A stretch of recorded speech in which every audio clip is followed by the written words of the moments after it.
غوث پاک دریا کے کنارے جا رہے ہیں، ایک بڑھیا رو رہی ہے، بڑھیا بڑی عمر کی رو رہی۔ کیا ہوا؟ کون ہے آپ؟ فرمایا میں عبد القادر۔ اس نے کہا آپ غوث پاک ہو؟ فرمایا ہاں، میں نے اپنا بیٹا دولہا بنایا تھا، اپنا بیٹا میں نے دولہا بنایا تھا، بڑے ارمانوں سے اس کو سجایا تھا، کشتی میں بٹھایا تھا، دلہن لانے کے لیے بھیجا، آیا نہیں، انتظار کر رہی ہوں، برسوں گزر گئے، میرا بیٹا مجھے لا دو، میرا بیٹا مجھے لا دو۔ غوث پاک سے کہہ رہی ہے، کتابوں میں ہے 12 سال پہلے اس کے بیٹے کی بارات گئی تھی۔ کتنا عرصہ پہلے؟ اونچی ایک بار اور 12 سال کی ڈوبی ہوئی کی کوئی بوٹی ملنی تھی؟ ماں کہہ رہی ہے لا دو۔ غوث پاک نے ڈوبی ہوئی بارات واپس لوٹا دی، ڈوبی ہوئی بارات اونچی۔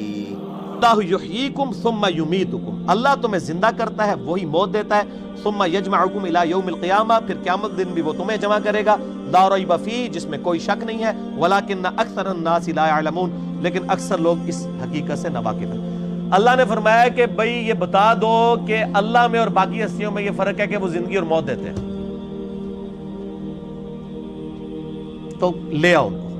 اللہ کے علاوہ کوئی زندگی اور موت دے سکتا ہے؟ نہیں دے سکتا۔ اگر کوئی کیسا کہتا ہے کہ دے سکتا ہے، اور جناب کس کس قسم کے جھوٹ، یعنی انہوں نے، یعنی وہ جی شیخ عبدالقادر جیلانی رحمۃ اللہ علیہ نے ایک ڈوبی ہوئی بارات جو ہے وہ مرنے کے اتنے سال بعد زندہ کر دی تھی۔ اللہ کے بندو توبہ کرو، قرآن پاک میں سورہ انبیاء کا پہلا رکوع ہے، 17واں پارہ پہلا صفحہ ہے، نبی صلی اللہ علیہ وآلہ وسلم کو کافر کہتے تھے، تم ہمیں یہ کہتے ہو نا اگلے نبیوں کے یہ معجزے کہ مردہ زندہ کرتے تھے، تم ہمیں مردہ زندہ کر کے بتاؤ پھر نبی مانیں گے۔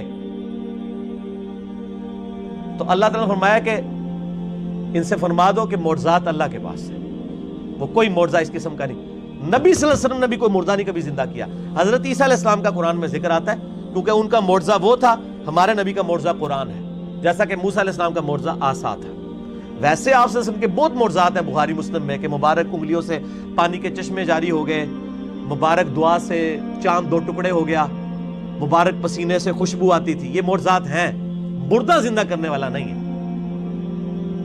تو یہ بعد کے لوگوں کے بارے میں آپ کلیم کر رہے ہیں کہ انہوں نے مردے زندہ کیے ہیں؟ آج بھی لیں کسی کو جو کہتا ہے مردہ زندہ کر سکتا ہے تو ہم اسے شہید کر دیتے ہیں، اس کی اجازت سے وہ اپنے آپ کو زندہ کر کے بتائے۔ حضرت عیسیٰ نے بھی جو مردے زندہ کیے ہیں نا، وہ یہ نہیں تھا کہ وہ قبر سے نکال کے چلنا پھرنا شروع کر دیتے تھے، صرف اس وقت چونکہ طب بڑے زور پہ تھی، میڈیکل، تو اللہ تعالیٰ نے ان کی میڈیکل کو فیل کیا کہ کوئی ڈاکٹر کسی مردے کو نہیں زندہ کر سکتا۔ اللہ نے آیا ہوں میرا نبی اے جیڑا مردہ زندہ کرے گا، اور وہ صرف اتنا ہوتا تھا، قبر پہ گئے مردے کو زندہ کیا، وہ مردہ کہتا تھا کہ حضرت عیسیٰ اللہ کے نبی، واپس چلا جاتا تھا، بس اس سے زیادہ نہیں تھا زندہ ہوتا نا۔ سورۃ الانبیاء کی آیت نمبر 95 ہے، جو ایک دفعہ دنیا سے چلا گیا وہ واپس نہیں آ سکتا، ناٹ ایٹ آل، گیا دنیا میں واپس نہیں ہو آ سکتا۔ اگر یہ بات ہوتی تو حضرت فاطمہ روتی روتی فوت کیوں ہوگی 6 مہینے کے اندر، کہ میں اپنے باپ کا چہرہ اب دوبارہ نہیں دیکھ سکوں گی۔ حضرت عائشہ حضور کی لاڈلی ترین بیوی، نبی علیہ السلام کی وفات کے بعد 47 سال تک زندہ رہی ہیں، اور کدھر زندہ رہی ہیں؟ اسی قبر والے حجرے کے 7 کمرے میں۔ میں کہتا ہوں کوئی ایک روایت دکھا دیں کہ انہوں نے نبی علیہ السلام کی کبھی زیارت کی ہو قبر کے اوپر۔ آج لوگ کہتے ہیں ہمارے گھر میں آ جاتے ہیں، کوڑ مارنے چھڑ دو اللہ سے بندے ہو، چوڑ۔ سب سے زیادہ اگر کوئی حقدار تھا تو حضرت فاطمہ تھی، حضرت عائشہ تھی، مولا علی تھے، ان سے کوئی آپ کو بات نہیں ملے گی۔ یہ جتنی آپ کو باتیں بتاتے ہیں نا، ساری بزرگ بابوں سے بتاتے ہیں، آپ کو حضرت ابوبکر کی کرامت نہیں بتا رہے ہوں گے اس قسم کی، کیونکہ ہوتی نہیں ہے کرامت۔ ہم مانتے ہیں کرامت صرف یہ ہے کہ کسی کی دعا کی برکت سے کچھ ہو جائے، مرضی اللہ کی، کوئی کر کے نہیں دکھا سکتا۔ وہ کر کے دکھا سکتا ہے تو میں نے کئی بار چیلنج کیا ہے، کوئی زندہ یا مردہ بزرگ، میں اپنا انجینئرنگ کا فارمولہ لکھ کے دیتا ہوں، وہ دیکھ کے پڑھ کے بتا دیں،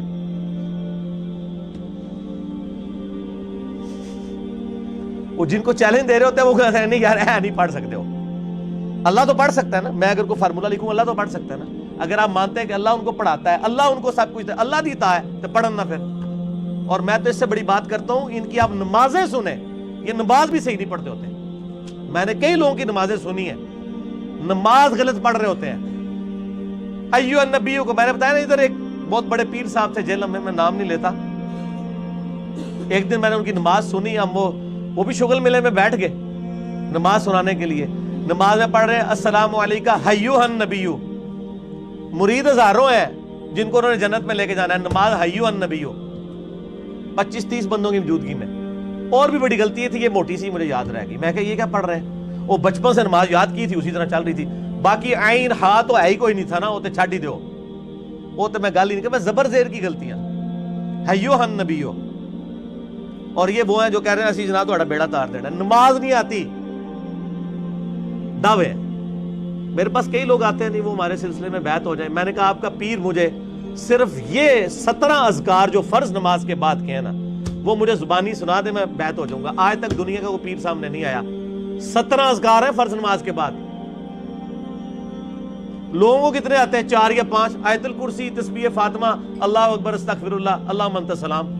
تہاڈی تے گنتی مک جانی ہے 5 تو بعد. اے 17 اذکار لکھے ہوئے گرین کارڈ پہ جو نبی صلی اللہ علیہ وسلم کرتے تھے, دنیا کے کسی پیر کو نہیں آتے ہیں.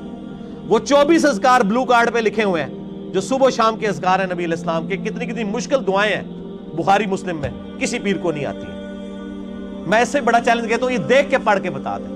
یہ اتنی مشکل عربی ہے کہ جس نے پہلی دفعہ پڑھی ہو وہ اس کو ایک دفعہ پڑھ کے صحیح پڑھ ہی نہیں سکتا. ابھی تک تو سارے فیل ہوئے ہیں. تو پھر یہ کہنا کہ ہم لوگوں کو نبی علیہ السلام تک پہنچاتے ہیں, تو آپ سے پہنچے کوئی نہیں ہوئے اللہ تو بندے ہو. نبی علیہ السلام تک وہ پہنچا ہوا ہے جو نبی علیہ السلام کے طریقے پہ ہے, جو آپ نے فرمایا, جو آپ نے وظیفے بتائے ہیں. باقی تو آپ کے خود ساختہ چیزیں ہیں, وہ جس طرح ہندوؤں کے ماننے والے اپنے کو کرتے ہیں, آپ کے ماننے والے آپ کو سکھا رہے ہیں. نبی علیہ السلام کے ساتھ کوئی تعلق نہیں ہے. نبی صلی اللہ علیہ وسلم جو کچھ دے کے گئے وہ یہ موجود ہے اس میں, وہ اس قرآن کے اندر ہے. باقی سب کچھ آپ کے بابوں نے آپ کو دیا ہے, اس کا دین سے کوئی تعلق نہیں. ٹھیک ہو گیا جی. اور ویسے بابوں کے اوپر کوئی ناراض بھی نہیں ہونا چاہیے, کیونکہ سارے ایک دوسرے کے بابوں کو نہیں مانتے. جب سارے ایک دوسرے کو نہیں مان رہے ہیں تو ہم کہہ رہے ہیں سارے ٹھیک کہہ رہے ہو, کسی کے بھی نہ مانو, ایک بندے کو اپنا امام بناؤ. امام اعظم محمد رسول اللہ صلی اللہ علیہ وآلہ وسلم صلاۃ تسلیما کثیرا کثیرا. ٹھیک ہو گیا.